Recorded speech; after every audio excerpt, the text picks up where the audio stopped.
السلام علیکم ورحمۃ اللہ وبرکاتہ نحمده ونصلی علی رسولہ الکریم اما بعد فاعوذ باللہ من الشیطان الرجیم بسم اللہ الرحمن الرحیم رب اشرح لی صدری ویسر لی امری واحلل عقدۃ من لسانی یفقهوا قولی اللہم ارنا الحق حقا وارزقنا اتباعہ وارنا الباطل باطلا وارزقنا اجتنابہ آمین یا رب العالمین۔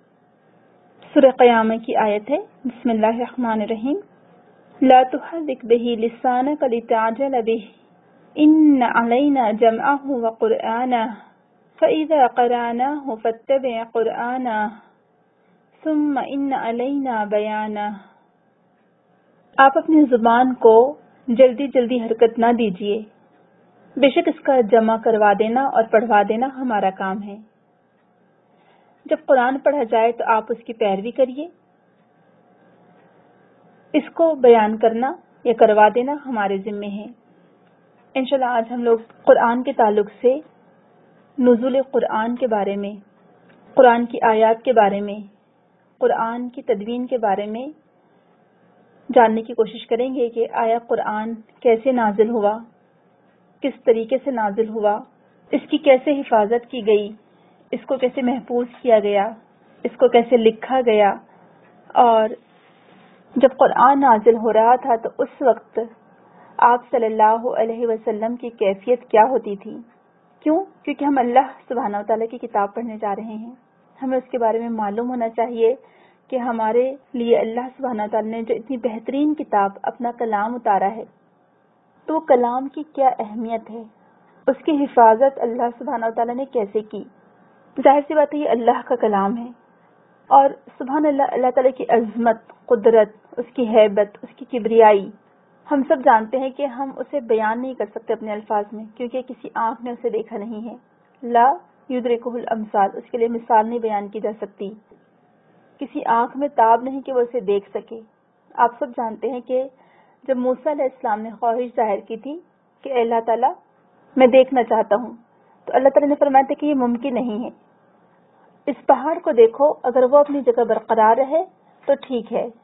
اور پھر اللہ تعالیٰ فرماتا ہے کہ جب اللہ تعالیٰ نے اپنی تجلی فرمائی تو وہ پہاڑ ریزہ ریزہ ہو گیا، دکن دکا کا لفظ آتا ہے، اور موسیٰ علیہ السلام بے ہوش ہو کر گر پڑے۔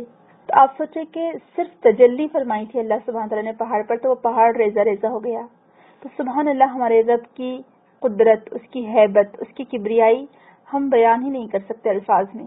تو سوچیں کہ ہمارے رب کا کلام بھی کس طرح کا ہوگا، اور یہ قرآن ہمارے رب کا کلام ہے، ہمارے رب نے اسے نازل کیا ہے، اور کلام کا مطلب ہے اللہ سبحانہ وتعالیٰ نے یہ الفاظ استعمال کیے، یعنی اللہ سبحانہ وتعالیٰ نے اس کلام کو کہہ کر، یہ اللہ سبحانہ وتعالیٰ کا قول ہے، یہ اللہ سبحانہ وتعالیٰ کا کلام ہے، تو اللہ سبحانہ وتعالیٰ نے کہہ کر جبریل امین کو دیا، اور جبریل امین نے اس کو کہہ کر، پڑھ کر، یعنی اپنی زبان سے سنایا۔ اسی لیے قرآن میں اس کو جبریل امین کا بھی قول کہا گیا ہے۔ جب جبریل امین نے اس کو پڑھ کر سنایا اور اللہ کے رسول صلی اللہ علیہ وسلم اس کو یاد کر چکے، آپ کے دل میں وہ جم چکا، بیٹھ چکا، تب اللہ کے رسول صلی اللہ علیہ وسلم نے اس کو پڑھ کر صحابہ کرام کو سنایا، تو یہ اللہ کے رسول کا بھی قول ہو گیا، یعنی اللہ سبحانہ وتعالیٰ نے فرمایا، اللہ سبحانہ وتعالیٰ کا کلام تھا، پھر اللہ سبحانہ وتعالیٰ نے جبریل امین کو دیا وہ کلام، اور جبریل امین نے اللہ کے رسول کو دیا، اور اللہ کے رسول صلی اللہ علیہ وسلم نے ہمیں اسے پڑھ کر سنایا۔ اس میں کہیں لکھنے کا یا کچھ اور طریقہ ہمیں نہیں ملتا، جیسے کہ تورات لکھ کر نازل ہوئی تھی، یعنی تختیوں پر لکھی ہوئی صورت میں نازل ہوئی تھی، اور وہ تختیاں دے دی گئی تھیں، لیکن قرآن یہ اللہ سبحانہ وتعالیٰ نے اس کو اپنا کلام قرار دیا ہے۔ سبحان اللہ، آپ اس کی عظمت سوچیں کہ یہ کیسا کلام ہے، کس کا کلام ہے، یہ ہمارے رب کا کلام ہے۔ تو اس کے بارے میں ہمیں جاننا ضروری ہے کہ آیا یہ کیسا نازل ہوا، اس کو کیسے سمجھا گیا۔ علی رضی اللہ عنہ کے بارے میں آتا ہے، ترمذی میں ایک روایت بیان کی جاتی ہے کہ علی رضی اللہ عنہ، بعض لوگ اسے کہتے ہیں کہ علی رضی اللہ عنہ کا جملہ ہے، اور بعض لوگ کہتے ہیں کہ یہ موقوف روایت ہے۔ موقوف کا مطلب ہوتا ہے کہ بیچ میں کچھ نہ کچھ ڈسکنیکشن ہے روایت میں۔ تو بہرحال اگر ہم اس کو علی رضی اللہ عنہ کا بھی جملہ سمجھیں یا کچھ اور، وہ کہتے ہیں کہ اللہ کی کتاب یہ ایک فیصلہ کن کلام ہے. جو سرکشی کی وجہ سے اس کو چھوڑے گا اللہ تعالیٰ سے توڑ کر رکھ دے گا. اس کے علاوہ کوئی ہدایت حاصل کرے گا یعنی کہیں اور سے کوئی ہدایت حاصل کرے گا اللہ تعالیٰ اس کو گمراہ کر دے گا. یہ اللہ کی مضبوط رسی ہے. زبانیں اس میں تحریف نہیں کر سکتی. علماء اس سے سیر نہیں ہو سکتے. کثرت تلاوت سے یہ کبھی پرانا نہیں ہوگا. اس کے عجائبات کبھی ختم نہیں ہوں گے. تب آپ سوچیں کہ اتنی بلند پایہ کتاب ہے, ہم اپنی خوش قسمتی پر جتنا ناز کریں کم ہے. پھر دوسری اہم بات یہ بھی ہمیں پتہ چلتی ہے کہ اگر تمہاری نیت پاک ہوگی تو سمجھو تم اس سے خیر اور برکت حاصل کرو گے. اسی میں آگے یہ لکھا گیا ہے. اس سے یہ بات بھی ہمیں پتہ چلتی ہے کہ نیت کا پاک ہونا ضروری ہے, نیت کا صاف ہونا ضروری ہے کہ ہم کس مقصد کے تحت قرآن کی طرف آئے ہیں. آیا کہ لوگوں سے بحث و مباحثہ کرنے کے لیے ہم قرآن سیکھنا چاہتے ہیں تاکہ ہمارا علم بڑھ جائے اور ہم لوگوں کو ڈیفیٹ کر سکیں, یا ہم قرآن پڑھنے والے کہلانا چاہتے ہیں کہ ہم بہت اچھے قاری ہیں, ہم بہت اچھے بیان کرنے والے ہیں, یا ہم کچھ اور دنیا کے حصول کے لیے, شہرت کے لیے, پیسوں کے لیے اس کی طرف آئے ہیں قرآن پڑھنے پڑھانے کے لیے.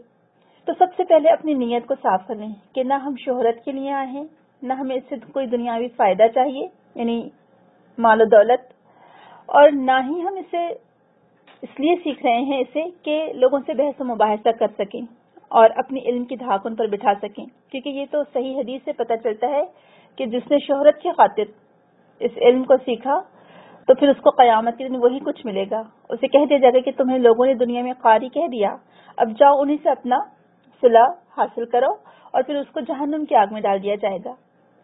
تو قرآن سیکھنے اور سکھانے کے لیے سب سے پہلے اپنی نیتوں کو صاف کرنا ضروری ہے. اپنی نیتوں کو ہم اپنے اوپر ہی واضح کر لیں کہ آیا میں قرآن کس لیے سیکھ رہی ہوں. الحمدللہ ہم میں سے بہت سارے لوگ نئے ہوں گے جو اس دین کی طرف آئے ہیں, جو قرآن سیکھنے اور سکھانے کے لیے آ رہے ہیں, جن کی خواہش یہ ہے کہ ہم سیکھ کر آگے دوسروں کو سکھائیں, کیونکہ یہی وہ واحد کتاب ہے جو ہمیں نجات دلاتی ہے. یہی وہ واحد کتاب ہے جو ہمیں عزت اور بلندی عطا کرتی ہے اور کرے گی. اگر ہم اس پر عمل کریں گے تو یقین جانیے کہ آج دنیا میں ہمارا ہی بول بالا ہوگا. اللہ تعالی ہمیں عروج اور بلندی عطا کرے گا اگر ہم قرآن کو تھامتے ہیں. تو اسی لیے قرآن اپنے آپ کو کھولتا ہی ان لوگوں کے لیے ہے جو اپنی نیت کو صاف کر کے ہر معاملے میں اس کو اپنا امام بنائیں. تو اس لیے ہم اپنی نیت کو پاک کر لیں. ہمارا امام, ہمارا رہنما یہ قرآن ہے. ہم پڑھتے ہیں نا دعا, امامم و نورم و خدم و رحمہ. تو لہٰذا اس قرآن کو ہم اپنا رہنما بنائیں. جو کام ہم عادت کے طور پر کرتے رہے, معلوم ہوا کہ یہ تو ٹھیک نہیں ہے, ایسا نہ ہو کہ ہم اپنی مرضی کے مطابق قرآن کو ڈھالیں. تو اللہ تعالیٰ کا فضل اور احسان ہے کہ آج الحمدللہ آج سے ہم شروعات کر رہے ہیں قرآن کو سمجھنے کی. لہٰذا اب پہلے سے سوچنا ہے کہ ٹھیک ہے میں پہلے یہ کام کرتی تھی, یہ میری عادت تھی, لیکن اب میں یہ کام اس لیے کروں گی کہ یہ اللہ سبحانہ تعالیٰ کا حکم ہے, میرا رب اس سے راضی ہوتا ہے, میرا رب اس سے خوش ہوتا ہے, میرا رب مجھے اس پر اجر و انعامات سے نوازے گا. تو یہ نیت آپ کر لیں تو یقین جانیے کہ آپ کا ہر کام, ہر عمل, ایون آپ کا سونا, اٹھنا, بیٹھنا, کھانا بنانا, کھانا کھانا, یہ سب عبادت میں شمار ہو جائے گا. تو سب سے پہلی نیت تو یہ کریں کہ ہم کو قرآن کے مطابق ڈھلنا ہے. قرآن کو ہمارے مطابق نہیں ڈھالنا ہے, کیونکہ بعض اوقات بہت سارے لوگ اسی لیے آتے ہیں دین کی طرف, کہتے ہیں کہ نہیں دیکھیے نا باجی کچھ نہ کچھ تو گنجائش ہوگی, کہیں تو ہماری مرضی کا جواب ملے گا, ہم یہ کرنا چاہتے ہیں. اب کیا کریں, دنیا میں رہنا ہے تو رسم و رواج کی پابندی تو کرنا ہی پڑتا ہے, لوگوں کے ساتھ بھی تو رہنا ہے نا. اب اتنا دین کو فالو کریں گے تو بھلا کیسے ہوگا, شادی بیاہ کیسے ہوں گی, لوگ مانتے جو نہیں ہیں. تو اگر آپ اپنے مطابق ڈھالنا چاہیے قرآن کو تو پھر یہ سمجھ لیجئے کہ یہ نیت میں فطور ہے. ہم قرآن کے مطابق نہیں ڈھلنا چاہتے بلکہ قرآن کو نعوذ باللہ اپنے رسم و رواج کے مطابق لے جانا چاہتے ہیں. تو یہ غلط فہمی ہوگی اور یہ سب سے بڑی غلطی ہوگی. سب سے پہلے دیکھتے ہیں قرآن نکلا کس سے ہے. قرآن کو ویسے اگر مصدر مانا جائے تو اس کے معنی ہوتے ہیں, مصدر ہوتے ہیں کوئی چیز کا جہاں سے ہر چیز نکلتی ہے, ٹھیک ہے نا, اور اس میں کوئی کام کے کرنے کے معنی سے پڑھنا, چلنا, اس طرح سے ایسے معنوں میں آتا ہے. تو قرآن اگر ہم مصدر مانیں تو اس کے معنی ہوں گے کہ پڑھنا بھی ہے اور کثرت سے پڑھی جانے والی کتاب بھی ہے, اور یہ قاف را حمزہ سے نکلا ہے, قرئن سے, ٹھیک ہے. اور اگر ہم اس کو قریہ سے لیں, کچھ علماء کہتے ہیں کہ قاف را یا اس کا روٹ ورڈ ہے قریہ, اور اردو میں آپ نے سنا ہوگا قریہ بستی کو کہتے ہیں. چونکہ بستی میں بہت سارے لوگ جمع ہوتے ہیں تو چونکہ قرآن میں بھی بہت ساری آیات جمع کی گئی ہیں, صورتیں جمع کی گئی ہیں, اس لیے اس کو قریہ سے تشبیہ دی گئی ہے کہ یہ قریہ سے نکلا ہے۔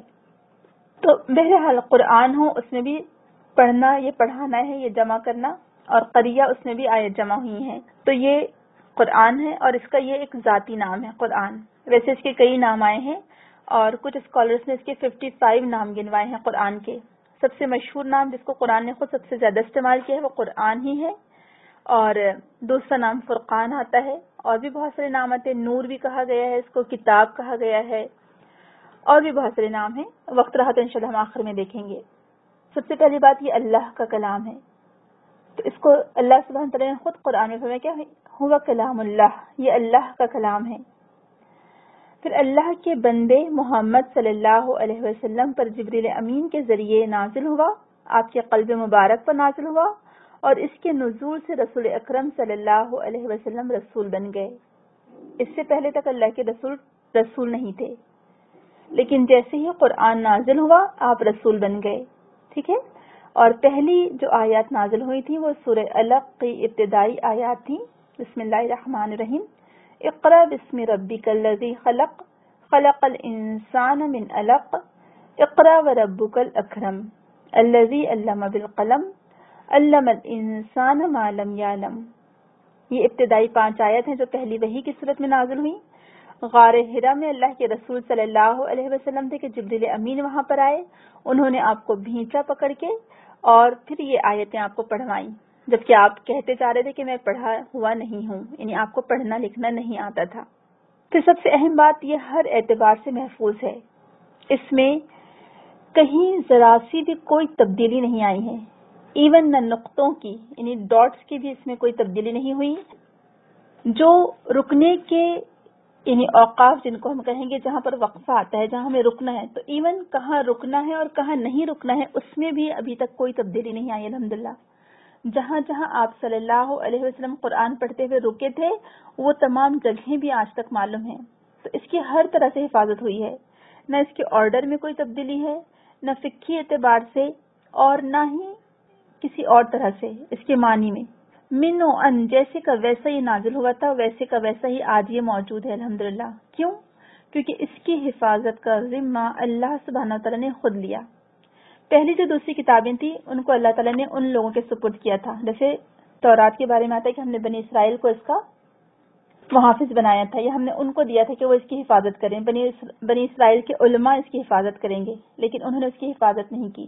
لیکن قرآن کے لیے اللہ سبحانہ تعالیٰ نے سورہ حجر میں فرمایا اِنَّا نَحْنُ نَزَّلْنَا الذِّكْرَ وَإِنَّا لَهُ لَحَافِظُونَ، کہ بے شک اس ذکر کو، اس قرآن کو ہم نے نازل کیا ہے اور ہم ہی اس کی حفاظت کرنے والے ہیں۔ تو قیامت تک اس میں کوئی تبدیلی نہیں آ سکتی، ایون اس کے ڈاٹس میں بھی کوئی کمی نہیں آ سکتی، اس کا جو پڑھنے کا طریقہ ہے اس میں بھی کوئی تبدیلی نہیں آ سکتی، اس کو جس طریقے سے رسول اکرم صلی اللہ علیہ وسلم نے پڑھا تھا سیم ایز اٹ از اسی طریقے پر آج پڑھا جاتا ہے الحمدللہ۔ اور جو بڑے بڑے جو مستشرقین ہیں، جو نان مسلم اسکالرز ہیں جنہوں نے خود اسلام کے بارے میں کتابیں لکھی ہیں ریسرچ کر کے، تو ٹھیک ہے وہ بھلے ہی اس کو اللہ کا کلام نہیں مانتے ہیں، کیونکہ اگر وہ اللہ کا کلام مان لیں تو پھر تو وہ مسلمان ہو جائے نا، تو کہتے ہیں، لیکن وہ یہ بات ضرور مانتے ہیں کہ محمد صلی اللہ علیہ وسلم نے جیسے اس کو پڑھ کر سنایا تھا یہ سیم ایز اٹ از ویسے کا ویسے ہی آج موجود ہے، یہ غیر مسلم کہتے ہیں۔ اور الحمدللہ ہم مسلمانوں کا تو ایمان ہے کہ یہ اللہ سبحانہ تعالیٰ کی طرف سے نازل ہوا اور محمد صلی اللہ علیہ وسلم کے قلب مبارک پر نازل ہوا، جبریل امین اس کو لے کر آئے، 23 سال کے عرصے میں تھوڑا تھوڑا نجمن بتدریج نازل ہوا۔ اس کا پڑھنا یعنی قرآن کی تلاوت کرنا یہ عبادت ہے، اس کے ہر لفظ پر ثواب اور نیکی ہے، اور اس پر عمل کرنا ہم سب کی ذمہ داری، ہم پر فرض ہے۔ یہ اللہ کا کلام ہے، اس کے الفاظ، اس کا الہام، ساری چیزیں اللہ کی طرف سے ہے، یعنی جو بھی کچھ قرآن ہے وہ ایکچولی پورا کا پورا اللہ کی طرف سے، اس میں کوئی چیز کسی اور انسان کی، کسی فرشتے کی نہیں ہے۔ پورا کا پورا کلام سورہ فاتحہ سے لے کر سورہ ناس کی آخری آیت تک سب کا سب یہ اللہ کا کلام ہے۔ پھر اصل کلام کہاں ہے؟ اصل کلام لوح محفوظ میں ہے، اور ہم سب جانتے ہیں قرآن میں لفظ آیا ہے کہ یہ لوح محفوظ میں ہے، اصل کلام لوح محفوظ میں ہے۔ کتاب مکھنون کا بھی لفظ آتا ہے، جیسے موتی چھپا کر رکھا جاتا ہے نا، سیپ میں موتی ہوتا ہے چھپا ہوا، تو ایسے ہی کتاب مکنون کا لفظ آتا ہے اور لوح محفوظ کا ذکر آتا ہے، ام الکتاب کا ذکر آتا ہے، جو کہ اصل ام الکتاب اللہ سبحانہ تعالیٰ کے پاس ہے. تو اصل اس کی اوریجنل وہ اللہ سبحانہ تعالیٰ کے پاس لوح محفوظ میں ہے، جس کو یاد رکھیں آپ. لوح محفوظ کہا گیا، کتاب مکنون کہا گیا اور ام الکتاب کہا گیا. ٹھیک ہے، یہ 3 نام آئے ہیں قرآن ہی میں، یہ تینوں نام آئے ہیں، ام الکتاب، لوح محفوظ اور کتاب مکنون.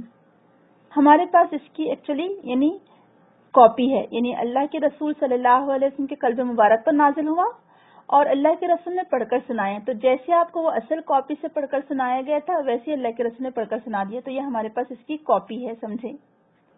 صحابہ کرام تک یہ قرآن پہنچا اللہ کے رسول صلی اللہ علیہ وسلم کے ذریعے سے. پھر صحابہ کرام نے 2 طرح سے اس کی حفاظت کی.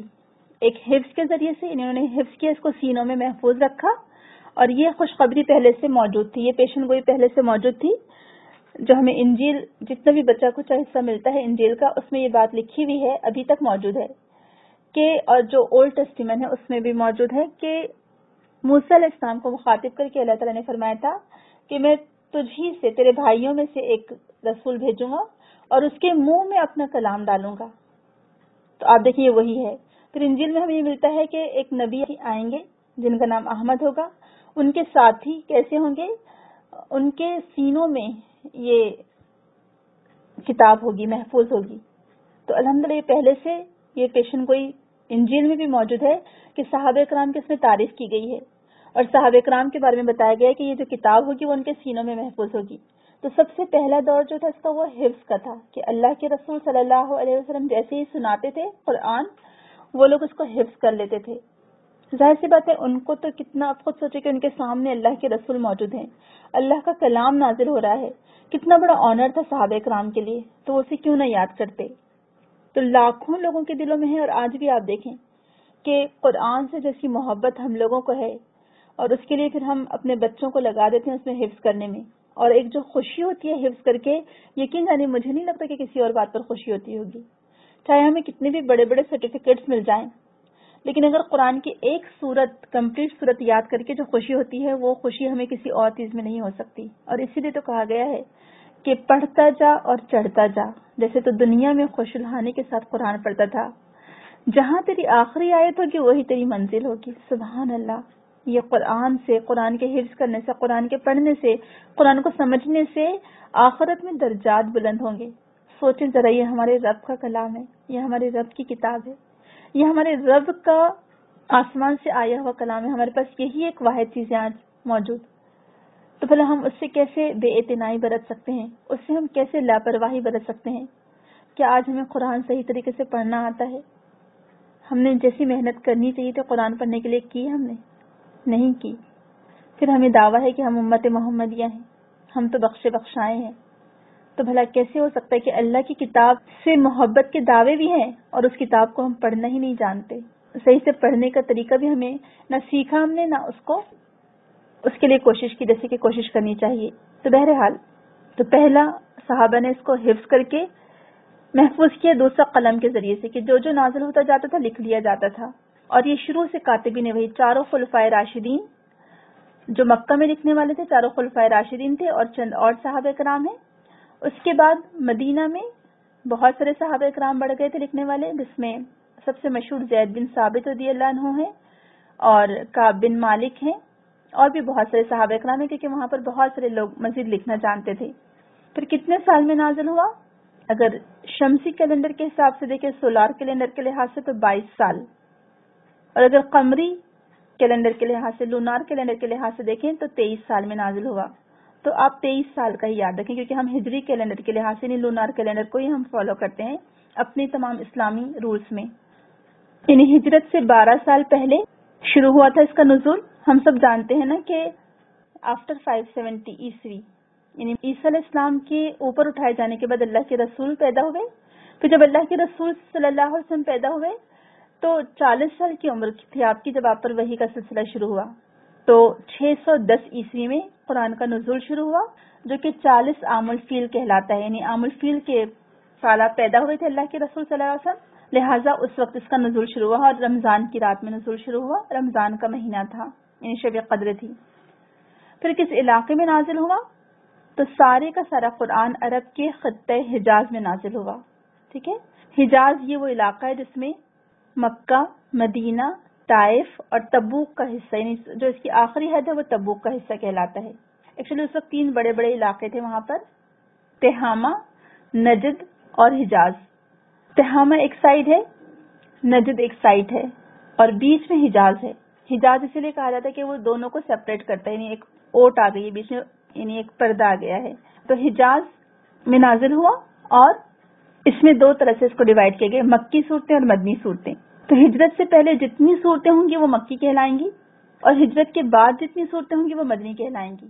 ایون مدینہ آنے کے بعد، یعنی ہجرت کے بعد، چاہے وہ صورت مکہ میں ہی کیوں نہ نازل ہوئی ہو یا مکہ سے واپسی کے راستے میں کیوں نہ نازل ہوئی ہو یا تبوک کے راستے میں کیوں نہ نازل ہوئی ہو، لیکن وہ سب کی سب مدنی کہلائیں گی. کیوں؟ کیونکہ ہجرت کے بعد کی صورتیں مدنی کہلاتی ہیں اور ہجرت سے پہلے کی صورتیں مکی کہلاتی ہیں. تو آپ نے دیکھا ہوگا قرآن میں لکھی ہوتی ہیں. اور یہ ایکچولی کیوں لکھا گیا کہ مکی صورتیں مدنی صورتیں؟ اس سے اصل میں قرآن پڑھنے میں، سیرت پڑھنے میں اور آج دعویٰ کا کام کرنے میں ہمیں بہت ہیلپ ملتی ہے کہ اچھا جب مکہ میں جیسے حالت تھے اس وقت جیسے قرآن نازل ہو رہا تھا تو کون سی آیات تھیں، اللہ کے رسول صلی اللہ علیہ وسلم کو کیسے تعلیم دی گئی، کیسے ان کی ہمت بندھائی گئی، کیا ان کو ٹریننگ دی جا رہی ہے، کیا ان کو احکامات دیے جا رہے ہیں. اور جب آپ مدینہ آ گئے اور جب کچھ اسٹیبلشڈ ہو گئے تو اس صورت میں پھر کیا احکام نازل ہو رہے ہیں. تو اس میں اصل میں ہمیں اسٹیجز کا پتہ چلتا ہے کہ اگر آج کے دور میں بھی ہمیں قرآن امپلیمنٹ کرنا ہے اور اگر کوئی ایسی جگہ ہے کہ جہاں پر ابھی مسلمانوں کے ہاتھ میں کچھ نہیں ہے تو اس صورت میں وہ مکی اس کو فالو کریں گے کہ ٹھیک ہے ابھی ہم اتنی زیادہ زور سے کسی کے، یعنی ہم اپنے خود کی چیزوں کو اتنی ایسے طریقے سے امپلیمنٹ نہیں کر سکتے. ہم فرائض کی پابندی کریں گے، لیکن جیسے ہم سب جانتے ہیں کہ ہم ہندوستان میں اگر رہتے ہیں تو ہندوستان میں ہم سب جانتے ہیں کہ ہم اپنے فیملی لاس میں تو آزاد ہیں کہ ہمارے نکاح، ہماری وراثت کے معاملات، ہماری طلاق، یہ ساری چیزیں ہم اپنے قرآن کے مطابق حل کریں گے. لیکن جو جرائم پر سزائیں ہیں وہ ہمیں انڈیا کے قانون کو فالو کرنا پڑے گا.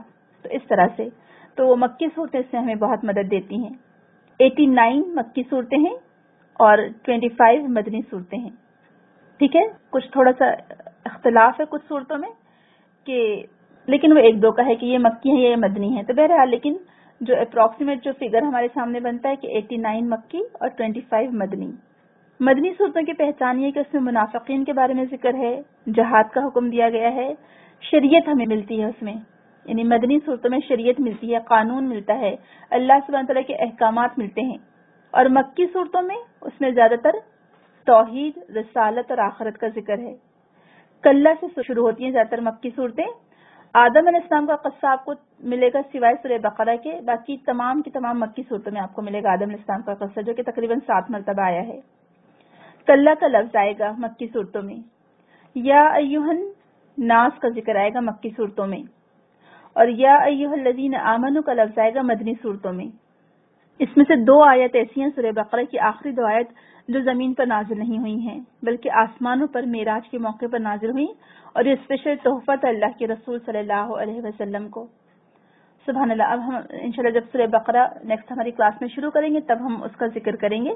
تو معراج کے موقع پر 3 چیزیں دی گئی تھی اللہ کے رسول صلی اللہ علیہ وسلم کو. ایک تو نمازوں کا تحفہ دیا گیا، 5 نمازیں فرض کی گئیں، سورہ بقرہ کی آخری 2 آیات دی گئیں، اور تیسرا خوشخبری دی گئی ان لوگوں کے لیے جو شرک نہیں کریں گے، وہ بالآخر ان کو بخش دیا جائے گا. پھر ہم دیکھتے ہیں کہ قرآن کی زبان کیا ہے، کون سی زبان میں نازل ہوا، اللہ تعالیٰ نے کون سی زبان چوز کی اپنے آخری نبی کے لیے اور ان کو جو کتاب دی اس کے لیے. تو عربی زبان میں نازل ہوا. کس ڈائلیکٹ میں نازل ہوا؟ قریش کے زبان میں، قریش کے بول چال کی جو عربی تھی، یعنی ایکچولی عام بول چال کی عربی الگ تھی، اور جو اسپیشل لوگ تھے جو فصحی عربی کہلاتی ہے، یعنی کلاسیکل عربی ہے، اس زبان میں نازل ہوا. آپ دیکھیں کہ ابھی بھی عربوں میں، یعنی عرب ورلڈ میں جو کوپٹک کرسچنس ہیں یا یہودی ہیں جو عرب میں ہی رہتے ہیں اور ابھی بھی رہتے ہیں، وہ یہاں سے جاتے نہیں ہیں، تو ان کے یہاں پر بھی ان کی یونیورسٹیز میں بھی جب عربی پڑھائی جاتی ہے تو عربی کے لیے جو ان کے لٹریچر کی بک کو فالو کرتے ہیں وہ قرآن ہی کو فالو کرتے ہیں. یعنی وہ مسلمان نہیں ہیں لیکن اس کے باوجود بھی لٹریچر کے طور پر قرآن پڑھایا جاتا ہے ان کے یہاں پر. تو اس سے بہتر کتاب، اس سے بہتر لٹریچر، اس سے بہتر ادب اس سے بہتر الفاظ کا چناؤ کوئی اور کہیں اور ہے ہی نہیں، سبحان اللہ۔ کیوں؟ کیونکہ یہ اللہ کا کلام ہے۔ تو اللہ کے کلام میں اور ترجمے میں بہت فرق ہوتا ہے، اس لیے ترجمے میں وہ بات نہیں آتی۔ ترجمہ اگر ہوگا تو ہم اس کو قرآن نہیں کہیں گے، وہ ترجمہ کہلائے گا۔ ایکچوئل اوریجنل قرآن کیا ہے؟ جو عربی زبان میں ہے۔ ہم دیکھتے ہیں کہ مکہ میں عربی زبان خالص نہیں رہی تھی، کیوں؟ کیونکہ وہاں پر دور دراز سے لوگ آتے تھے، مختلف ممالک سے لوگ آتے تھے، مختلف علاقوں سے لوگ آتے تھے، تو وہاں کی عربی فصیح عربی نہیں رہی تھی، یعنی وہ ادب نہیں رہا تھا اس میں۔ یہ جو فصیح عربی تھی یہ دیہاتوں میں بولی جاتی تھی، اس لیے کہ شہر میں رہنے والوں میں بہت چینجز آتے تھے۔ جیسے آپ نے خود دیکھا ہوگا کہ ہم لوگ جب بات کرتے ہیں، اب آپ خود دیکھیں کہ کتنی مشکل ہوتی ہے۔ اگر آج ہم سے کوئی کہے کہ خالص اردو بولیے، ہم بول ہی نہیں سکتے۔ ہم یعنی ہماری زبان پر ٹیبل، کچن، پین، اس طرح کے جو الفاظ ہیں، واش روم، یہ سب اب اتنے عادی ہو گئے ہیں ہم کہ اس کو ہم انگلش میں ہی بولتے ہیں، ہم اردو میں نہیں بولتے۔ جیسے آپ نے کبھی کب سنا ہوگا باورچی خانہ؟ سنا آپ نے کبھی اپنے گھر میں باورچی خانے سے یہ چیز لا دو؟ نہیں سنا ہوگا نا، کیونکہ باورچی خانہ تو کئی عرصہ ہو گیا ہمیں چھوڑے ہوئے، ہم بولتے ہی نہیں ہیں باورچی خانہ۔ یا ہم نے کہا دیوان خانے سے کچھ لے کر آؤ۔ دیوان خانہ مطلب اس زمانے میں جو ڈرائنگ روم ہوتا تھا مردوں کے لیے، اس کو دیوان کہا جاتا تھا، دیوان خانہ کہتے تھے۔ لیکن آپ سوچیں کہ ہم نے دیوان خانہ کب سنا ہوگا اور کب کہا ہوگا؟ میرے خیال سے پرانی کتابوں میں پڑھا ہوگا بس، ہے نا؟ تو اسی طرح سے ہر زبان 100 سال میں چینج ہو جاتی ہے، ہر زبان۔ اگر آپ ولی دکنی کی اردو دیکھیں، پہلے زمانے کی جو اردو تھی، یا ڈپٹی نذیر احمد کے جو پرانے ناولز تھے جو انہوں نے خواتین کو قرآن پڑھنے کی دعوت دینے کے لیے اس طرح سے لکھے تھے، بہت اچھے ایسے لکھے تھے انہوں نے، جس میں اصلاحی ناول تھے اصل میں۔ تو اس میں اگر آپ ڈپٹی نذیر احمد کی اردو اگر آپ دیکھیں تو اس میں آپ بالکل آج سمجھ ہی نہیں پائیں گے۔ ایون پہلے دور کا جو قرآن کا اردو ترجمہ تھا، آوے ہے، جاوے ہے، اس طرح کے الفاظ ہیں، ہم بالکل نہیں سمجھ سکتے۔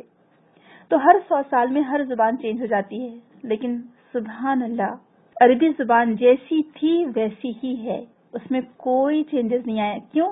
کیونکہ اللہ تعالیٰ نے اپنے کلام کے لیے اس زبان کو چنا، ہم نے اس کو عربی قرآن بنا کر نازل کیا۔ اللہ تعالیٰ فرماتا ہے سبحان اللہ، اور ہمیشہ کتاب اسی زبان میں آتی ہے جس زبان میں وہاں کے لوگ اور وہاں کا رسول ہوتا ہے۔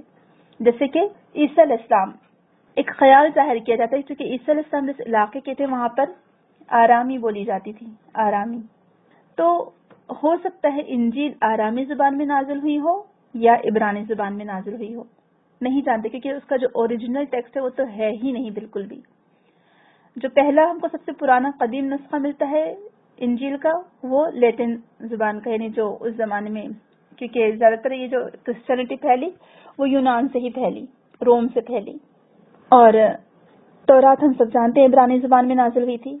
تو چونکہ محمد صلی اللہ علیہ وسلم کی زبان عربی تھی تو اللہ تعالیٰ نے اس قرآن کو بھی عربی قرآن بنا کر نازل کیا، اور اللہ تعالیٰ فرماتے ہیں کہ ہم نے اس کو عربی میں نازل کیا تاکہ تم عقل سے کام لو، کیونکہ عرب لوگوں کو بہت ناز تھا اپنی زبان پر، وہ دوسروں کو اجمی کہتے تھے، یعنی گونگے، یعنی وہ کہتے تھے کہ یہ اجمی لوگ، ان کے پاس تو کچھ ہے ہی نہیں، جو اجمی لوگ ہیں ان کی جو لینگویج ہے، ان کے پاس تو الفاظ کا کوئی ذخیرہ ہی نہیں ہے۔ اصل ذخیرہ تو عربی زبان کا تھا، اور یہی جو قرآن اصل میں جو عربی زبان کا ہے، یہ فصاحت کی معراج ہے، اس کے الفاظ، اس کا انداز، ہر چیز معجزے میں شمار کیا جاتا ہے، یونیک کلام ہے۔ آپ سوچیں نا، یہ جو ہمارے رب کا کلام ہے تو وہ کلام کیسا ہوگا، سبحان اللہ، کبھی غور کریں، اس کی چاشنی کو محسوس کریں، آپ پڑھتے ہوئے، قرآن کی تلاوت کرتے ہوئے اس کو آپ محسوس کریں۔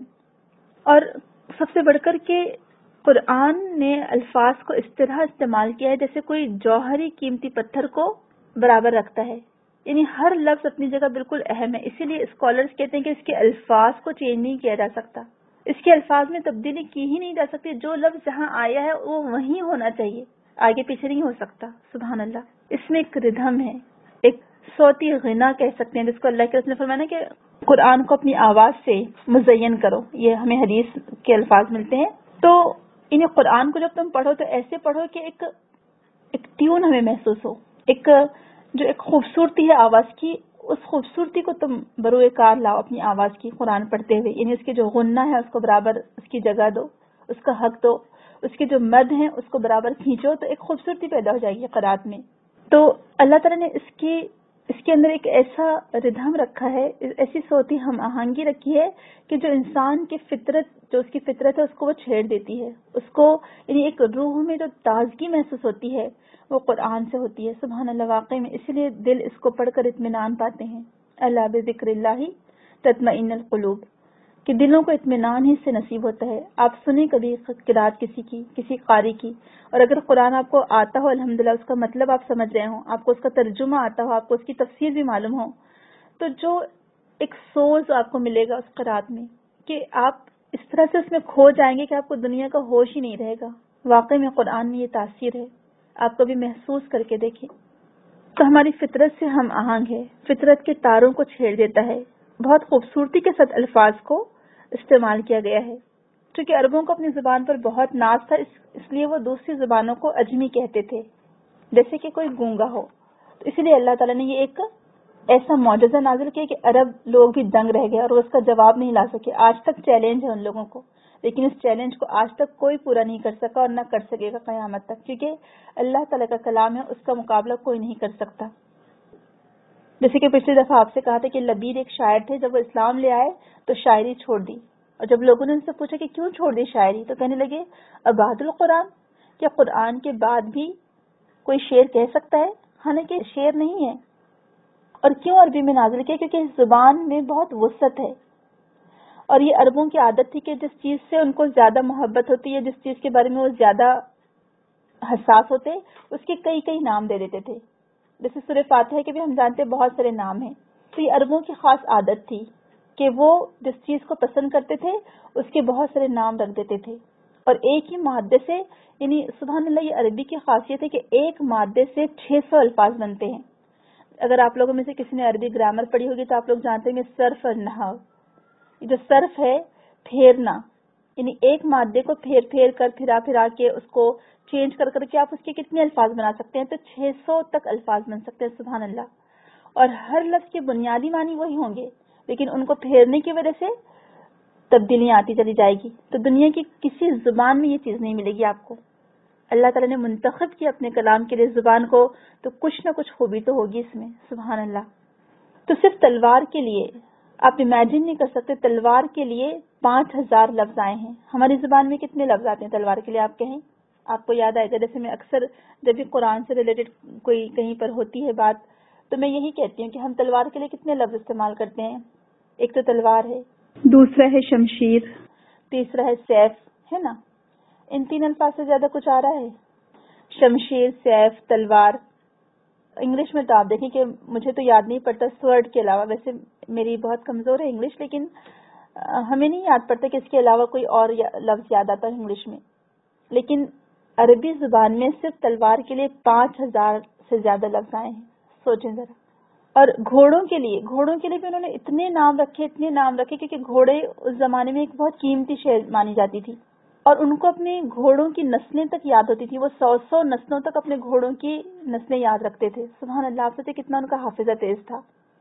تو عربی زبان کی وسعت کے ایک ایک لفظ کے لیے، ایک ایک چیز کے لیے انہوں نے کئی کئی نام تجویز کر رکھے ہیں اس کے، اور اس میں بنتے ہیں اتنے سارے الفاظ. یہ وسعت ہے عربی زبان کی. تو اللہ تعالیٰ نے اپنے کلام کے لیے زبان کا انتخاب کیا اسی بنا پر کہ اس میں یہ خوبیاں تھیں. اور اسی لیے دیکھیں نا، عربی کا ترجمہ ایگزیکٹ ویسے نہیں کیا جا سکتا، کیونکہ ہر زبان کی اپنی ایک خوبی ہوتی ہے. آپ اگر اس کا ترجمہ کریں گے، جیسے کوئی شعر اگر آپ لے لیں، کوئی علامہ اقبال کا شعر ہی آپ لے لیں، اگر آپ اس شعر کو انگلش میں ٹرانسلیٹ کریں گے تو کیا اس کا وہ لطف باقی رہے گا؟ نہیں نا. اور اسی لیے ہمیشہ ڈاکٹر صاحب ایک شعر کہا کرتے تھے، ڈاکٹر عبدالعزیز صاحب، کہ جب وہ عربی کا گرامر پڑھانی شروع کرتے تو شروع میں قرآن کی اہمیت پر ان کا جو بھی ٹاک ہوتا ہے اس میں ہمیشہ وہ کہتے تھے کہ جب حیدرآباد میں جو پرابلمس ہوئے تھے شروع میں، اور اس میں جب سارے چینجز آئے، تو جو پہلے کے بڑے بڑے نواب تھے، بہت بڑے لوگ تھے، جن کے پاس بہت دولت تھی، حکومت تھی، سب کچھ تھا، لیکن جیسے ہی حکومت چینج ہوئی تو ان کا کیا حال ہو گیا. تو کسی نے شعر لکھا تھا کہ ایسے ایسے کیسے کیسے ہو گئے، کیسے کیسے ایسے ویسے ہو گئے. تو وہ کہتے کہ اس شعر کو آپ انگلش میں کہہ ہی نہیں سکتے. صحیح میں آپ کر کے دیکھیں، ایسے ایسے کیسے کیسے ہو گئے، کیسے کیسے ایسے ویسے ہو گئے. یعنی یہ شعر کا مطلب یہ ہوتا ہے کہ جو بڑے بڑے نواب تھے وہ زمین پر آ گئے، ان کی کوئی ویلیو نہیں رہی. اور جو ایسے ویسے لوگ تھے جو اس زمانے کے گرے پڑے لوگ تھے، اب جیسی حکومت چینج ہوئی ان کو کیا کیا عہدے مل گئے. تو اب اس کو انگلش میں کریں تو ہوتا نہیں ہے صحیح سے، وہ اس کا مزہ نہیں رہے گا. تو اس لیے قرآن کا جب ترجمہ کیا جاتا ہے تو اس کو ترجمہ کہنا بھی مناسب نہیں ہے، یعنی ٹرانسلیشن بھی نہیں کہہ سکتے، ہاں ترجمان ہی کہہ سکتے ہیں کہ کوشش کی گئی ہے کہ اس کو ٹرانسلیٹ کیا جا سکے. ایگزیکٹ ترجمہ تو ممکن ہی نہیں ہے کیونکہ یہ تو اللہ کا کلام ہے، تو ترجمے میں وہ وسعت اور وہ گہرائی نہیں آ سکتی. اسی لیے قرآن کو ہم کو، یعنی اگر ہم کو قرآن ہی کی زبان میں سمجھ میں آئے تو بہت اچھی بات ہے. تو قرآن صرف عربی میں قرآن ہے، دوسری زبان میں نہیں، یعنی ترجمے قرآن کو قرآن نہیں کہا جا سکتا. ہاں بائبل، تورات یہ سب دوسری زبانوں میں، ان کی جو اوریجنل لینگویج میں جو کتابیں تھیں وہ سب ختم ہو گئی. پھر اللہ سبحانہ وتعالیٰ نے اس کو عربوں پر ہی کیوں نازل کیا؟ عرب کے معنی ہوتے ہیں صحرا، ریگستان. تو اس صحرا نے ایک طرح سے دیکھا جائے تو قدرت کی حفاظت کا کام دیا. اگر آپ پوری دنیا کی ہسٹری پر نظر ڈالیں تو جو عربین پیننسولا ہے، یعنی جو عرب کا علاقہ ہے پورا، اس پر کبھی کسی نے حکومت نہیں کی، اس پر کبھی کسی نے حملہ نہیں کیا. ایون جو سکندر اعظم جس کا ہم سنتے ہیں نام کہ وہ پوری دنیا کو فتح کرنے نکلا تھا، کہا جاتا ہے کہ اس نے جب عرب کو دیکھا اور عرب کے ریگستان، یعنی یہاں کے ریگستان سے جب گزرا تو اس نے کہا کہ یہاں ریت ہی ریت ہے، یہاں سے کیا مل سکے گا، تو وہ اس حصے کو چھوڑ کر آگے نکل گیا. تو عرب قوم کبھی مفتون نہیں ہوئی، عرب لوگ کبھی غلام نہیں رہے، اس لیے ان میں غلام قوموں کی برائیاں نہیں تھیں. یہ بہت بڑی بات ہے. ابھی ہم سورہ بقرہ پڑھیں گے تو آپ دیکھیں گے کہ بنی اسرائیل فرعون کی غلام بن گئی تھی. تو پھر جب غلام قومیں ہو جاتی ہیں تو ان کے اندر کیا کیا برائیاں آ جاتی ہیں، کس طرح سے ان کے اخلاق، ان کا کردار کس طرح سے پست ہو جاتا ہے، کس طرح سے ان کے اندر ایک مایوسی طاری ہو جاتی ہے، کس طرح سے پھر وہ دبے رہنے کو گوارا کر لیتے ہیں، ان کے اندر پھر کوئی لیڈرشپ کوالٹی نہیں ہوتی. تو عرب لوگ کبھی مفتون نہیں ہوئے تھے، کبھی غلام نہیں بنے، ان پر کسی نے کبھی حکومت نہیں کی. غلام قوموں کے اندر کمزوری آ جاتی ہے، جھوٹ، بزدلی، احساس کمتری، دو رخا پن، چاپلوسی. تو یہ تمام چیزیں عربوں میں نہیں تھی. الحمدللہ کھرے تھے، سچ بولنے والے تھے. غلام قوموں میں غداری بھی آ جاتی ہے، تو عربوں میں یہ ساری چیزیں نہیں تھی. ہاں ایک بہت بڑی خرابی تھی ان کے اندر، شرک کی، اور اس کی وجہ سے بہت ساری خرابیاں پیدا ہو گئی تھی. تو قرآن نے وہ جو روٹ کاز تھی اس کو ختم کیا، یعنی شرک. جب شرک نکل گیا تو وہ عیب بھی دور ہو گئے جو شرک کی وجہ سے تھے، اور پھر ماشاءاللہ وہ ایک ایسی قوم بن کر ابھرے کہ پوری دنیا پر چھا گئے. ہم سب جانتے ہیں، آج تاریخ نگار وجہ ڈھونڈتے رہ جاتے ہیں کہ کیا بات تھی، کیا وجوہات تھی کہ عربوں نے اتنے کم عرصے میں یہ پوری دنیا پر فتح حاصل کر لی. تو ایکچولی ان کی یہ خوبیاں تھیں، اس قرآن کی وجہ سے وہ معزز ہوئے تھے. تو قرآن میں ایک بار غوطہ زن تو ہوں، قرآن میں غور و فکر تو کریں، قرآن کی باتوں کو اپنائیں تو صحیح، اپنی ذات پر امپلیمنٹ تو کریں، اس کو نافذ کرنے کی کوشش تو کریں. آپ دیکھیں دنیا کیسے آپ کے قدموں میں آ گرتی ہے. یہ اللہ کی کتاب ہے، یہ اللہ کا کلام ہے. اس کو مان کر، اس کو لے کر جب صحابہ کرام نکلے اور بڑھے تو پوری دنیا پر چھا گئے. وہ عرب کے صحرا نشین، وہ بادیاں نشین، وہ بکریوں کو اور اونٹوں کو چرانے والے، وہ دنیا کے پیشوا اور امام بن گئے جنہوں نے دنیا کو اتنے سنہرے اصول دیے کہ ان کا نام آج غیر مسلم حکومتوں کے ایوانوں میں لیا جاتا ہے.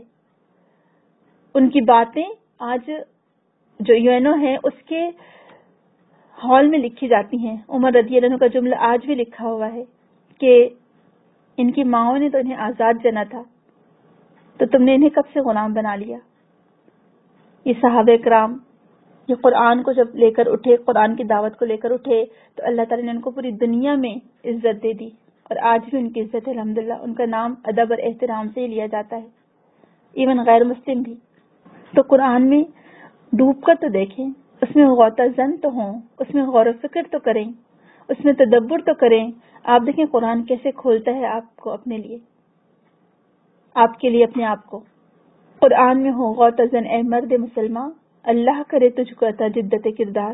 واقعی میں یہ قرآن انسان کو بدل کر رکھ دیتا ہے، اس کا کردار ہی بدل جاتا ہے، اس کی سیرت، اس کا اخلاق سب کچھ پھر قرآن بن جاتا ہے، اور لوگ دیکھتے رہ جاتے ہیں کہ یہ قرآن ایسے بدلتا ہے انسان کو. تو قرآن پڑھنے والے ڈیفرنٹ ہوتے ہیں، چینج ہوتے ہیں. قرآن پڑھنے والے عام لوگوں کی طرح نہیں ہوتے. قرآن پڑھنے والوں کو لوگ پہچان لیتے کہ ہاں یہ قرآن پڑھنے والے ہیں، ان کا اخلاق بھی ویسے ہی اعلیٰ ہوگا جیسے کہ اس کا حق ہے، یعنی قرآن اللہ تعالیٰ کا کلام ہے، تو اس کو پڑھنے والے آپ سوچے کہ پھر کیسے ہوں گے۔ تو عربوں میں جو خوبی تھی کہ جفاکش تھے، ٹف لائف گزارنے کے عادی تھے، اور دولت زیادہ نہ ہونے کی وجہ سے وہ محنت کش تھے، کاہل اور عیش پرست نہیں تھے، دوسری قوموں سے زیادہ انٹریکشن نہیں تھا، اس وجہ سے دوسری قوموں سے متاثر نہیں تھے، بہت پڑھے لکھے بھی نہیں تھے، اس لیے منطقی اور فلسفی بحثیں نہیں کرتے تھے جیسے آج ہم کرتے نا کہ یہ کیوں، وہ کیوں، ایسا کیوں، ویسا کیوں، ایسا ہونا چاہیے تھا، ویسا ہونا چاہیے تھا، نہیں، زیادہ پڑھے لکھے نہیں تھے، لہٰذا منطقی بحثیں نہیں کی، قرآن نازل ہوا فوراً ایمان لے آئے، اس میں مین میخ نہیں نکالی، نعوذ باللہ۔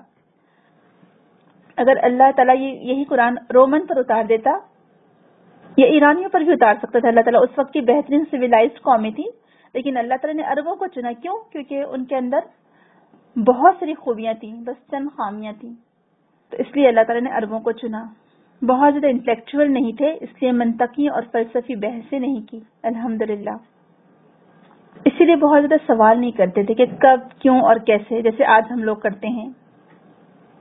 وہ لوگ فوراً قبول کر لیا کرتے تھے، اور چونکہ وہ لوگ قدرت سے بھی بہت قریب تھے، ان کے پاس آسائشیں نہیں تھیں، اس لیے وہ قدرت سے یعنی نیچر سے بہت قریب تھے۔ اب آپ دیکھ رہے ہیں کہ آج ہم نے اپنے لیے آسائشیں بہت پیدا کر لی ہیں، ہماری انہی آسائشوں کی وجہ سے ہم قدرت سے یعنی نیچر سے، فطرت سے بہت دور ہو گئے ہیں۔ وہ لوگ بہت قریب تھے۔ ہم خود سوچے آج ہمیں آسمان دیکھے ہوئے کتنے دن گزر جاتے ہیں، ہم تو اتنی اونچی اونچی بلڈنگز میں رہنے لگے ہیں، فلیٹس میں رہنے لگے ہیں کہ کھڑکی کھولو تو بھی آسمان نظر نہیں آتا، سامنے بھی لمبی بلڈنگ، پیچھے بھی لمبی بلڈنگ۔ پھر ہم نے کب اپنے قدم زمین پر رکھے ہوں گے، یعنی ہم کب گھاس پر چلے ہوں گے؟ اب تو ہمیں اسپیشل پکنک پر جانا پڑتا ہے گھاس پر قدم رکھنے کے لیے، قدرت کے نظارے سے محظوظ ہونے کے لیے، یعنی انجوائے کرنے کے لیے ہمیں پکنک کا پروگرام اسپیشل بنانا پڑتا ہے۔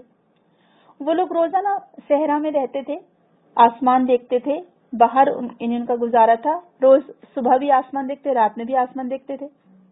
اسی لیے آپ دیکھیں کہ ان فی خلق السماوات والارض واختلاف اللیل والنہار لآیات لأولی الالباب، کہ اس میں نشانیاں لوگوں کے لیے، آسمان کی تخلیق میں جو لوگ غور و فکر کرتے ہیں۔ تو دن رات آسمان دیکھتے تھے وہ لوگ، ان کے اوپر ابھی سویلائزیشن کے ملمے نہیں چڑھے تھے، انہوں نے اپنے آپ کو سویلائز کرنے کے لیے کوئی نقلی اور مصنوعی چیزیں نہیں اپنے اوپر لاد لی تھی، جیسے کہ آج ہم کرتے ہیں، جو ہم ایٹیکیٹس کے نام پر کرتے ہیں کہ جیسے ہمارا ڈنر کا سوٹ ہونا چاہیے وہی ہو ہمیں، اور بہت ساری چیزیں ہم نے اپنے اوپر لاد لی ہیں، چڑھا لی ہیں کہ یہ ایٹیکیٹس، اچھا چمچے ایسے ہی رکھو، ڈائننگ ٹیبل پر بیٹھو تو اس طرح سے بیٹھو، ایسے ہی کھاؤ، یہ نہ کرو وہ نہ کرو، نہیں، ان کے اوپر یہ ملمہ سازی نہیں ہوئی تھی۔ اس علم سے دلچسپی رکھتے تھے جو عمل کرنے میں مدد دے، اسی لیے حروف مقطعات کے کوئی معنی نہیں نکالے، نہ اس کے بحث و مباحثے میں کبھی پڑھے۔ دیکھیں صحابہ کرام کا کوئی ایک جملہ ہمیں نہیں ملتا ہے حروف مقطعات کے بارے میں، بس اللہ کے رسول نے فرما دیا اور پڑھ کے سنا دیا کہ الف لام میم، تو الف لام میم ہی پڑھا، علم نہیں پڑھا اس کو، اور کبھی اللہ کے رسول سے پوچھا نہیں کہ اللہ کے رسول یہ تو الف لام میم ملا کر لکھے ہوئے ہیں، تو اس کو علم کیوں نہیں پڑھتے ہم؟ نہیں، بس اللہ کے رسول نے کہا کہ اس کو الف لام میم پڑھنا ہے تو الف لام میم ہی پڑھا، اس میں حروف مقطعات کے بحثوں میں نہیں لگے، خود سے کوئی معنی تجویز نہیں کیے۔ جب ان کو لگتا کہ اچھا اس سے عمل میں کوئی فرق نہیں پڑنے والا، اس کو چھوڑ دیا، اس کی تعویل میں نہیں لگ گئے۔ اب آپ خود سوچیں کہ اگر ہم جیسوں پر نازل ہوتا تو کہتے پہلے یہ تو بتائیے کہ اس کا مطلب کیا ہے، اس کو سمجھیں گے تو آگے بڑھیں گے۔ تو بال کی کھال نہیں نکالتے تھے صحابہ کرام، بنی اسرائیل کی طرح نہیں تھے، تو کبھی مطلب پوچھا ہی نہیں اس کا الف لام میم کا، جیسے پڑھایا بس ویسے پڑھ لیا، جو بتا دیا وہ سن لیا، ایکسٹرا کی چیزیں زبردستی نہیں پوچھی۔ پھر ہم دیکھتے ہیں کہ قرآن کا انداز کیا ہے، آیا کہ یہ شعر ہے، یہ کیا ہے؟ تو یہ شعر نہیں ہے، اللہ تعالیٰ خود فرماتا ہے کہ ہم نے اپنے رسول کو شاعری نہیں سکھائی، وَمَا عَلَّمْنَاهُ شِعْرًا، ہم نے اس کو شاعری نہیں سکھائی، اور شعر کہنا اس کی شاعر شان نہیں ہے۔ پھر یہ عام کتاب بھی نہیں ہے، جیسے کہ دوسری کتابوں میں ہوتا ہے کہ اچھا ایک کتاب کا نام ہوتا ہے، پھر اس میں ہم سب جانتے ہیں کہ سائیڈ میں انڈیکس دیے ہوتے ہیں یا فہرست دی ہوتی ہے اس ٹاپک کے لحاظ سے، پھر اسی ٹاپک پر اس پر بات کی جاتی ہے۔ تو قرآن میں ایسا بھی نہیں ہے، ایک ٹاپک پر ایک جگہ بات نہیں کی گئی، بلکہ ہم جانتے ہیں کہ موسیٰ علیہ السلام کا قصہ ہر سورے میں تقریباً بیان ہوا ہے، اور کبھی ایک بات یہاں ہے تو کبھی دوسری بات وہاں ہے، کبھی اللہ سبحانہ وتعالیٰ رسول سے مخاطب ہے تو کبھی مشرکین سے مخاطب ہے۔ تو کیا ہے یہ پھر، یعنی قرآن کیا ہے؟ اس کا انداز دراصل دیکھا جائے تو خطبے والا ہے، نہ یہ کتاب ہے، نہ یہ شعر ہے، بلکہ یہ خطبے والا انداز ہے. انسانی ذہن اور سوچ کے حساب سے اللہ تعالیٰ نے اس کو رکھا ہے. مکی صورتوں میں ایک الگ انداز ہے، مدنی صورتوں میں ایک تقریر والا انداز ہے. انسانی سوچ جو مختلف حالت میں بدلتی رہتی ہے بالکل اسی طرح سے ہے. جیسے مثال کے طور پر اگر آپ کوئی ایک چیز کو دیکھیں، جیسے اب آپ کلاس روم میں بیٹھے ہیں، اپنی کلاس میں آپ کی نظر گئی ٹیبل پر، یا آپ کی نظر گئی کلاس کے لائٹ پر، یا آپ کی نظر گئی کلاس میں کوئی چیزیں رکھی ہیں بورڈ پر. اب بورڈ کو سوچتے سوچتے آپ کو اپنے گھر کی کوئی بات یاد آ جائے گی، اچھا کہ ہمارے گھر میں جو بورڈ ہے اندر رکھا ہوا ہے مجھے اسے بچوں کے لیے نکالنا ہے تاکہ بچے اس پر میتھس کی پریکٹس کر سکیں. یا آپ کی نظر چلے گئی ٹیبل پر، اچھا یہ یہاں کا ٹیبل اچھا لگ رہا ہے، ہمارے گھر کا ٹیبل ایسا نہیں ہے، ہمارے گھر کے ٹیبل کو ایسے ہونا چاہیے. پھر وہاں سے سوچتے سوچتے آپ کہیں اور نکل گئے. یعنی شروعات کہیں سے ہوئی تھی اور سوچ کہاں کی کہاں چلی جاتی ہے ہماری. تو اسی طرح سے انسان کے ذہن کے مطابق قرآن نازل ہوا ہے. یعنی ابھی کچھ ہے بات تو ابھی پھر کچھ اور بات ہے فوراً. تو اس لیے اس کا انداز ایک طرح سے خطبے والا ہم کہہ سکتے ہیں، چونکہ یہ اللہ کا کلام ہے تو ہم اس کو کسی سے تشبیہ نہیں دے سکتے. تو یہ قرآن شاعری بھی نہیں ہے اور نہ ہی ہم اس کو کسی کتاب کی مانند کہہ سکتے ہیں، کیونکہ کتاب میں تو ایک موضوع پر ایک بات کی جاتی ہے، پھر اگلے موضوع پر اگلی بات کی جاتی ہے. لیکن یہ ہم دیکھتے ہیں قرآن میں کبھی یہاں کچھ ہے، کبھی آگے کچھ ہے، پھر اس کا حصہ کچھ اور آگے ملتا ہے. تو اس طرح سے ہم اس کو کتاب بھی نہیں کہہ سکتے. یعنی ایک جو ہماری دنیاوی کتاب ہوتی ہے وہ نہیں کہہ سکتے. ہاں اللہ سبحانہ وتعالیٰ نے اس کا نام کتاب رکھا ہے کیونکہ یہ ام الکتاب میں سے ہے، تو لہٰذا یہ کتاب اس لحاظ سے یہ کتاب ہوئی. تو یہ چند معلومات تھی قرآن کے تعلق سے. تھوڑا سا اس کا حصہ رہ گیا ہے، انشاءاللہ ہم کوشش کریں کہ اگلی کلاس میں وہ ختم کر لیں، کیونکہ یہ معلومات ضروری تھی کیونکہ ہم قرآن پڑھنے جا رہے ہیں، قرآن کی تفسیر کرنے جا رہے ہیں. تو یہ تمام چیزوں کا جاننا بھی ہمارے لیے ضروری ہے. اب اگلی دفعہ ہم انشاءاللہ اس کی کمپائلیشن کے بارے میں بات کریں گے کہ تدوین کیسے ہوئی اس کی قرآن کی، اور اس کو اس طرح سے کیسے لکھا گیا اور کس طرح سے اس کی حفاظت کی گئی، پھر اس کے رسم الخط کی کس طرح سے حفاظت کی گئی، پھر اس کو پاروں میں کن لوگوں نے بعد میں ڈیوائڈ کیا، اور بھی بہت ساری چیزیں ہیں وہ بھی بہت اچھی الحمدللہ ہمارے اس کورس سے ریلیٹڈ ہی معلومات ہے کہ چونکہ ہم سورہ بقرہ پڑھنے جا رہے ہیں، یعنی قرآن کی جو دوسری اہم سورت ہے. پہلی سورہ فاتحہ ہے اور دوسری سورہ بقرہ ہے. اور چونکہ سورہ بقرہ کو قرآن کا کوہان بھی کہا جاتا ہے، یعنی بہت ساری باتیں قرآن کی جو پورے قرآن میں موجود ہے اس کا جسٹ اللہ تعالیٰ نے سورہ بقرہ میں فرما دیا ہے. تو الحمدللہ بہت امپورٹنٹ سورہ ہے جو ہم پڑھنے جا رہے ہیں. اللہ تعالیٰ سے دعا ہے کہ اللہ تعالیٰ ہمارے دلوں کو قرآن کے لیے کھول دے، اس کو سمجھنے کے لیے، اس کو سمجھانے کے لیے، اس کو پڑھنے کے لیے، اس کو پڑھانے کے لیے، اس پر عمل کرنے کے لیے اور دوسروں کو اس پر عمل کروانے کے لیے اللہ تعالیٰ ہماری مدد فرمائے. اللہ تعالیٰ اس قرآن کو پڑھنے کے بعد آخرت میں اس کا اجر ہمیں دے اور ہمیں اس کے ذریعے سے نجات عطا کرے. کل قیامت کے دن یہ قرآن ہمارے لیے حجت ثابت ہوئے اللہ تعالیٰ، اور یہ سورہ بقرہ اور سورہ آل عمران ہمارے لیے ہماری طرف سے حجت کرنے والی ہوں، ہمارے حق میں گواہی دینے والی ہوں، ہمارے لیے دو بادلوں کا سایہ بنے، ہمارے لیے نور بنے یہ دونوں صورتیں انشاءاللہ. اللہ تعالیٰ ہمیں توفیق دے کہ ہم سورہ بقرہ پڑھیں. اللہ نے چاہا تو اس کے بعد ہم پھر سورہ آل عمران کو دیکھیں گے. سبحانک اللہم و بحمدک، نشہد ان لا الہ الا انت، نستغفرک و نتوب الیک. السلام علیکم ورحمۃ اللہ وبرکاتہ.